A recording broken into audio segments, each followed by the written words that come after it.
একদিকে পৃথিবী একদিকে তুমি যদি থাকো আমি। এই সময়ে বাংলাদেশে যাকে নাটকের কিং বলা হয় সে হলো নিঃসন্দেহে ফারহান। শুধু অভিনয় দিয়ে নয়, এবার তিনি ঝড় তুলেছেন নিজের কণ্ঠে গাওয়া গান দিয়ে, যেটি ইতিমধ্যে সোশ্যাল মিডিয়ায় ঝড় উঠে গেছে। আমি তোমারই বুকে রব, আর কোনোখানে যাব না গো।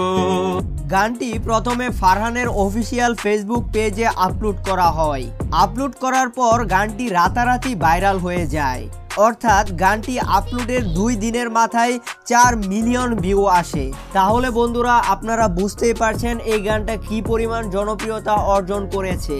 ও একদিকে পৃথিবী একদিকে তুমি যদি থাকো। বন্ধুরা, আজকের মতো এখানেই বিদায় নিলাম। দেখা হবে অন্য নতুন কোনো ভিডিওতে। আর একটা কথা, এই গানটা কার কার কাছে ভালো লেগেছে কমেন্ট করে জানাতে ভুলবেন না।